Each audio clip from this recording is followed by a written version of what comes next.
Big boss के घर में जो समीकरण है वो अब चेंज होते हुए से नजर आ रहे हैं। जी हाँ, जब से रजत को ये रियलाइज हो गया है कि भैया हमारी जो आरडी एंजल्स हैं वो अब जा रही हैं और मेरे पास जो बहुमत है लोगों का वो अब कम हो रहा है, तो रजत ने भी सोचा क्यों ना करणवीर से हाथ मिला लिया जाए, क्योंकि अब तक आपने देखा था कि रजत करण के अगेंस्ट ही खेल रहा था। टाइम गॉड नहीं बनना चाहिए, करण नहीं बनना चाहिए, बाकी कोई भी बन जाए मुझे उससे प्रॉब्लम नहीं, लेकिन करण नहीं बनना चाहिए। और रजत हर बार इसीलिए खेलता था कि करण टाइम गॉड ना बने। लेकिन भैया अब घर में लोग कम हो रहे हैं तो समीकरण भी बदल रहे हैं और रजत और करण की जो बॉन्डिंग है वो फिर से बन रही है। और ये बातें किसके बारे में कर रहे हैं? विवेन डिसेना। इनको लगता है कि विवेन का जो गेम है वो है ही नहीं। अगर वो 2 हफ्ते टाइम गॉड नहीं बनता तो वो पूरे शो में नज़र ही नहीं आता है। और कहीं ना कहीं देखा जाए तो ये बात सच भी है। मतलब वो टाइम गॉड बना 2 बार तब नज़र आता था।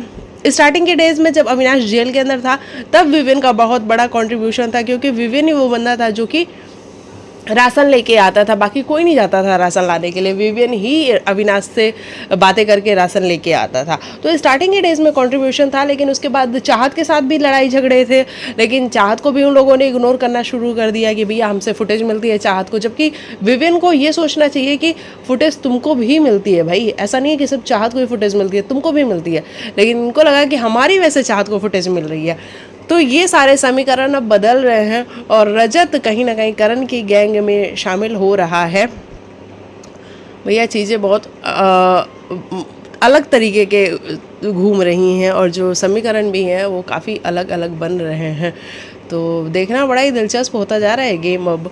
और वाकई में विवेन का गेम लो गया है। हर कोई उसको यही बोल रहा है कि तुम घर के अंदर कुछ नहीं कर रहे हो, तुम कन्फ्रंट नहीं कर रहे हो। देखो विवेन अब उठ के भी कितना ही उठ पाएगा, नहीं, उसका गेम अब ख़त्म है। और अविनाश देखो जानबूझ के वो विवेन को कुछ नहीं कहता है, कुछ नहीं बताता है कि भाई तुम्हारा गेम वाकई में ख़राब हो रहा। रजत ने ये भी डिकोड किया कि अविनाश है यहाँ का सबसे बड़ा गेमर। वो ना ईशा के साथ उसकी कोई फीलिंग्स है ना कुछ है, क्योंकि अगर ईशा के साथ तुम्हारी फीलिंग्स है तुम दूसरी लड़कियों के साथ कैसे फ्लर्ट करते हो भाई? जिस तरीके से कशिश के साथ वो पूल में गया था, वो सारी चीज़ों के बारे में रजत बात कर रहे हैं। और अभी विवेन को भी वो कुछ नहीं बताता है कि भाई तू यहाँ गलत जा रहा है, यहाँ तू अपनी चीज़ों को सही कर। नहीं, उसको लगता है कि अब ये शो करण वर्सेस अविनाश हो, ना कि विवेन वर्सेस करण हो, है ना? तो ये समीकरण बदलते हुए से नज़र आ रहे हैं। बाकी आप लिखिएगा आपके हिसाब से आपकी क्या है राय।